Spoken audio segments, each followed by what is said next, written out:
Hello students, अभी मैं आपके साथ डिस्कस करने जा रही हूँ नया chapter assessment of individual.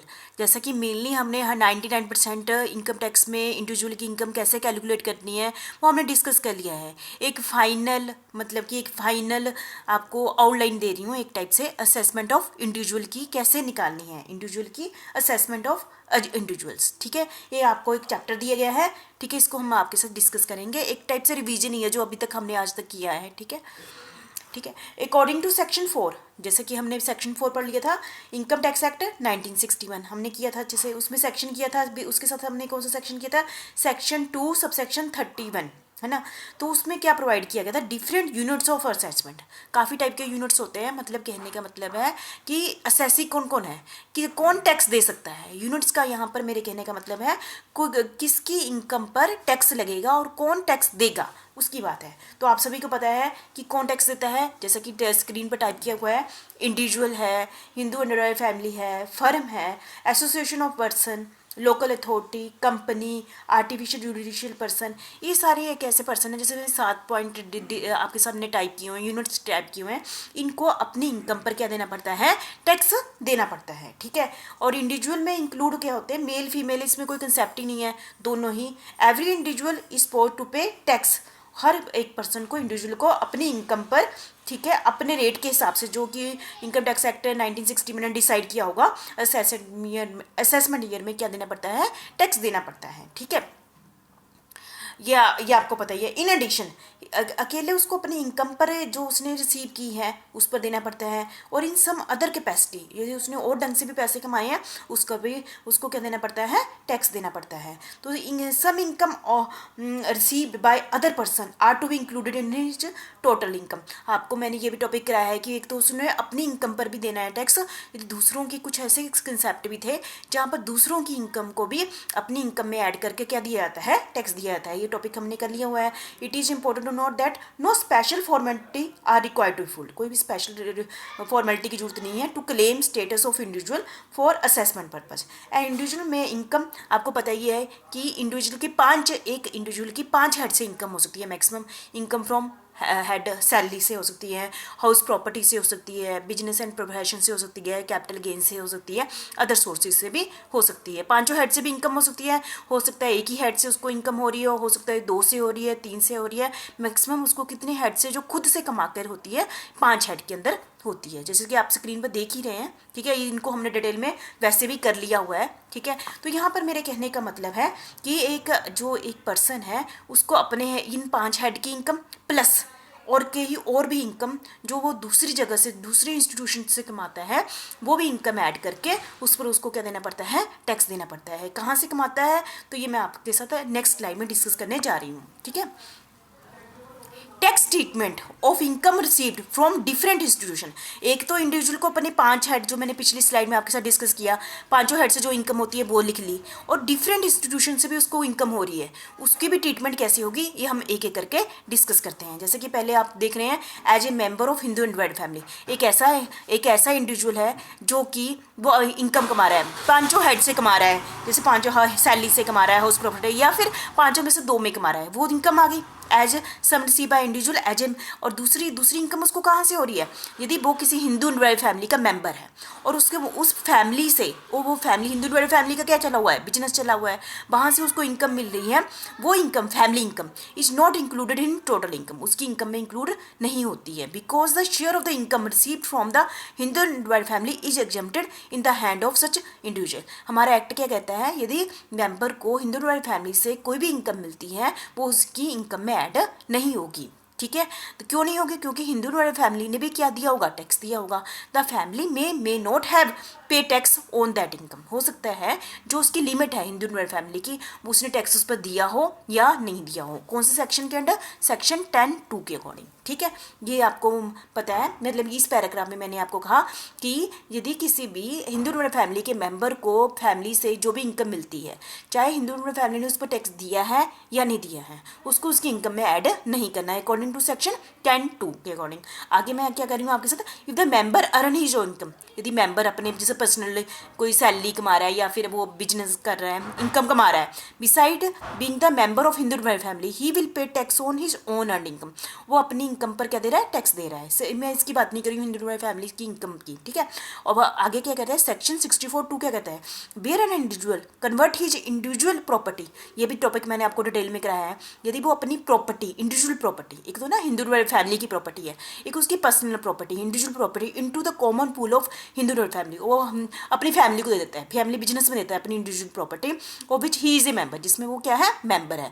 The income for such property shall be included in his individual income, ये मैंने आपको कराया हुआ डिटेल में। यदि कोई इंडिविजुअल है अपनी पर्सनल प्रॉपर्टी इंडिविजुअल फैमिली को दे देता है और उस फैमिली इनकम से उसको शेयर मिलता है, ठीक है, तो वो इसकी इनकम में ऐड कर दी जाएगी। तो इस पूरे पैराग्राफ में आपने क्या समझा कि एक इंडिविजुअल है, एक तो वो पर्सनल इनकम कमा रहा है, चाहे वो जॉब करके कमा रहा है या बिजनेस प्रोफेशन से कमा रहा है अपनी पर्सनल इनकम, एक उसको इनकम कहाँ से मिलती है, हिंदू अनडिवाइडेड फैमिली का मेंबर होने के कारण उसको इनकम मिल रही है, ठीक है। तो वो इनकम उसको मिल रही है, उस पर उसने उसको टैक्स नहीं देना है, जो उसको फैमिली इनकम मिल रही है।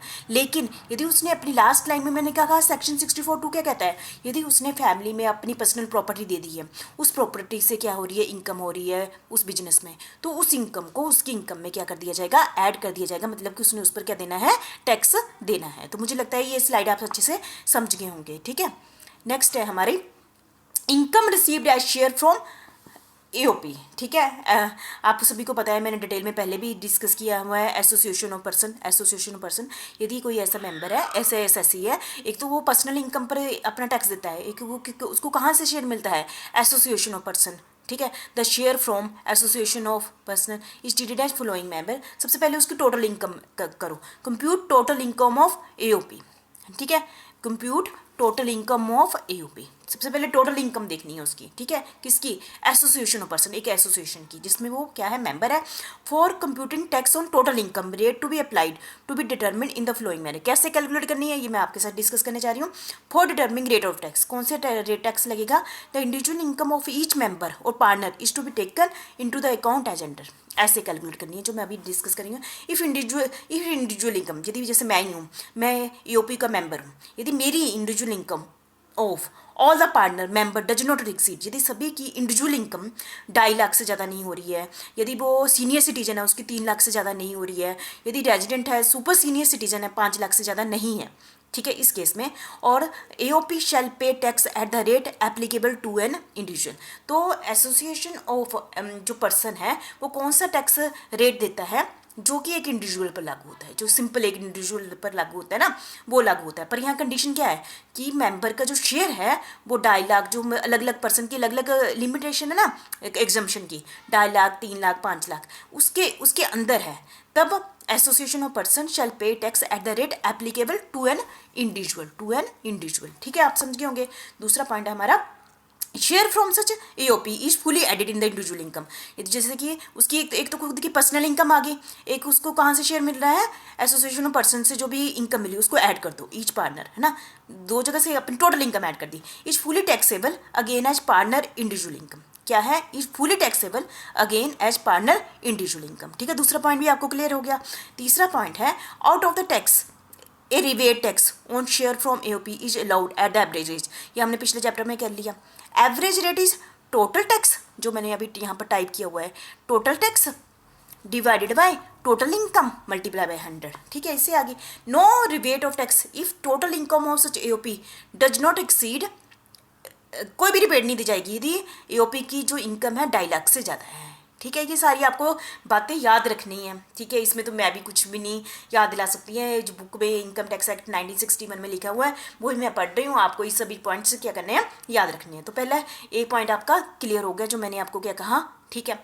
दूसरा पॉइंट है इफ टोटल इनकम ऑफ 1 और मोर पार्टनर यू एक्सीड, अब पहले पॉइंट में क्या थे, जब उसकी जो ए पॉइंट पे क्या था, उसकी 2.5 लाख से जो भी लिमिट है उससे कम थी इनकम, अब क्या है उसके, अब उसकी इनकम है एओपी में, पार्टनर की जो शेयर है एओपी में वो एक्सीड कर रहा है 2.5 लाख से ज़्यादा, चाहे 3 लाख से ज़्यादा या 5 लाख से ज़्यादा जा रहा है, तो एओपी देखो यदि जो एग्जेम्पशन लिमिट के अंदर है, ठीक है, तब एओपी कितना टैक्स देगा, जो कि एक इंडिविजुअल को देना पड़ता है।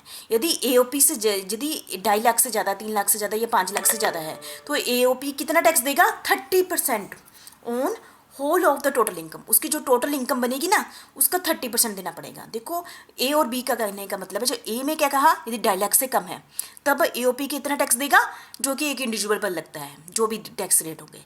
यदि दूसरे पॉइंट में मैंने आपको कहा, यहाँ पर मैंने आपको क्या कहा, यदि उसकी इनकम कितनी है, यदि 2.5 लाख एओपी में शेयर उसका कितना है, 2.5 लाख से ज़्यादा बन रहा है, तो उसको तो टोटल इनकम पर उसको कितना टैक्स देना पड़ेगा, 30% ऑन 30%, 30% देना पड़ेगा। देखो कितना ज़्यादा हो गया, पहले यदि 2.5 लाख से कम था तो कितना ही कम था, ठीक है।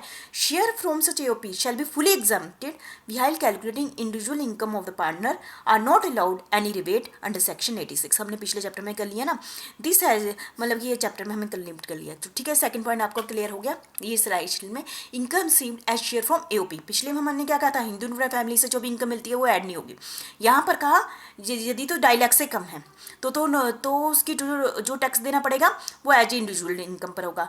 यदि उसकी 2.5 लाख से ज़्यादा है यूपी में शेयर, तब उसको 30% के हिसाब से टोटल इनकम पर क्या देना पड़ेगा, टैक्स देना पड़ेगा। तो टोटल मैंने आपको राउंड बोर्ड बता दिया कि इस स्लाइड में आपको क्या है, ठीक है। नेक्स्ट है as a partner of firm assessed as firm under section 184। जैसे ना फर्म आपको पता है, जैसे कि मैं एक इंडिविजुअल हूँ, एक तो मेरी पर्सनल इनकम है, एक मैं किसी फर्म का पार्टनर भी हूँ, वहाँ से भी मुझे इनकम मिल रही है, ठीक है। कौन से सेक्शन के अंडर, सेक्शन 184 के अंदर मुझे मिल रही है। The share received by individual from A firm से मुझे शेयर मिला, share not be included in is total income, ठीक है। Whether the firm has paid the tax और नॉट, मतलब कि जो भी फर्म से मुझे शेयर मिल रहा है वो मेरी इनकम में ऐड नहीं होगा, चाहे फर्म ने उस पर टैक्स दिया है चाहे नहीं दिया है। एनी सैलरी और other remuneration and interest on capital is taxable under the head profit and gain to the extent above remuneration and interest are allowed as deduction to the firm, ठीक है। यदि मुझे फर्म से कोई remuneration मिलता है, यदि मुझे फर्म से क्या मिलता है, इंटरेस्ट ऑन कैपिटल मिलता है, वो वैसे भी टैक्सेबल है। कौन से हेड के अंदर, प्रॉफिट एंड गेन है ना, के हेड के अंदर है, ठीक है। और मुझे डिडक्शन भी मिल रही है, allowed at deduction to the firm, ठीक है। तो आपको क्लियर होगा यदि आप फर्म वाला टॉपिक पढ़ेंगे, हम नेक्स्ट चैप्टर में पढ़ेंगे इसको वैसे भी, ठीक है। तो नेक्स्ट है हमारा share of income from firm assessed under section 185, under section 185 share of income received by partner from a firm which has been assessed under section 185, it has not submitted a copy of its instrument of partnership is fully exempted under section 10(2)(a). The following sums received by partner from such firm shall also be exempted in the hand of the partner। मतलब कि ये भी point exemption है, any remuneration, bonus, fees, commission, interest on loan, capital for such firm, ठीक है। तो मुझे लगता है क्लियर हो गया होगा, ठीक है। The above exemption are applicable because from covered under section 185 is not allowed to charge these item as expenses, ठीक है। ये छोटे छोटे पॉइंट है, वैसे तो हमने 99% इनकम टैक्स कर लिया हुआ है, ठीक है। ये छोटे छोटे पॉइंट है, जब भी आप टैक्स कैलकुलेट करेंगे तो इनको माइंड में आपने ध्यान में रखना है, ठीक है। लास्ट टॉपिक कर लेते हैं इस टॉपिक का, as a share holder of company. देखो मैं एक एम्प्लॉई हूँ, मुझे तो एक सैलरी मिलती है, ठीक है। तो मैं उस पर क्या देती हूँ, टैक्स देती हूँ। एक मेरी इनकम क्या है, मैंने किसी कंपनी के शेयर लिए हुए हैं, या मुझे उस पर डिविडेंड मिल रहा है, या मुझे इंटरेस्ट ऑन वेंचर मिल रहा है, तो उसकी ट्रीटमेंट कैसे करनी है। The gross amount of the dividend receive by individual is to be included in his total income. जैसे कि ये हमने उसमें भी किया था, है ना, अदर सोर्सेज इनकम में। यदि मुझे एज ए डिविडेंड मिलता है किसी कंपनी से, तो वो ऐसे ग्रोसअप करके, क्योंकि क्यों ग्रोसअप का मतलब क्या है, क्योंकि मुझे मिलता है नेट डिविडेंड, क्योंकि कंपनी उस पर टैक्स काट कर देती है। और यदि ये मुझे डिविडेंड मिलता है, ठीक है, उसको ग्रोसअप कर लो, तो gross amount means the net dividend receive plus tax deducted TDS, है ना, ये आपको बताइए। The shareholder is liable to pay tax on whole of the income from dividend, gross amount of the dividend declared by the company. Gross amount को मैं add करूंगी अपनी income के साथ, फिर उस पर टैक्स दूंगी, टैक्स कैलकुलेट करूंगी। The assessee shall get credit of the tax deduction at source out of his final tax liability. The individual shall be entitled to deduction as provided by different section of income tax act. मतलब कि यहाँ कहने का मतलब है जो क्योंकि मुझे कंपनी से क्या मिलता है, नेट डिविडेंड मिलता है। पहले मैं नेट डिविडेंड को किसमें कन्वर्ट करूँगी, ग्रोस में करूँगी, ग्रोस को अपनी सैलरी में ऐड करूँगी, फिर उस पर फिर ओरिजिनल टैक्स निकालूंगी और मैं रिबेट ले लूँगी जो कि TDS काटा गया है, ठीक है। ऐसे नॉर्मली भी ऐसे ही होता है, जितना आप पढ़ोगे, जितना आगे मैंने बोला था ना E-फाइलिंग देख लो, तो आपको उतना ही क्लियर हो जाएगा। With effect from assessment year 1998 और 99 के असेसमेंट ईयर से डिविडेंड रिसीव फ्रॉम डिक्लेयर्ड और distributed by Indian company after 97 के बाद शैल be fully exempted and shall not form part of total income, ठीक है। और ये हो गया dividend from foreign company is fully taxable ये मैंने आपको पहले ही बताया था कि डिविडेंड पर जो टैक्स नहीं लगता है, लेकिन यदि मैं फॉरेन कंपनी से डिविडेंड लेती हूँ is fully taxable as income from other sources. ये हमने बहुत डिटेल में हमने ये टॉपिक अदर सोर्सेज इनकम में कर लिया है, ठीक है। तो यहाँ पर आज मेरी स्लाइड में, यहाँ पर आज मेरी वीडियो में बस यही था कि एक तो इंडिविजुअल को 5 हेड से इनकम मिलती है, उस पर उसको टैक्स देना पड़ता है, साथ में वो किसी हिंदू रॉयल फैमिली का मेंबर है या फिर एसोसिएशन ऑफ पर्सन का मेंबर है, यदि किसी फर्म का मेंबर है और ये किसी कंपनी के शेयर होल्डर है, ओनर है, वहाँ से उसको इनकम मिलती है, तो उसकी टैक्स की ट्रीटमेंट कैसे होगी वो मैंने आज आपके साथ डिस्कस किया है, ठीक है। आपने इसको डिटेल में अच्छे से अपनी बुक में कर लेना, ये अलग सा चैप्टर है, ठीक है। छोटे छोटे पॉइंट्स है, ये पेपर में आ जाते हैं। वैसे भी आप तो पेपर को सोचो ही मत, ये सोचो कि मुझे एक नॉलेज हो रही है, ठीक है। Thank you very much.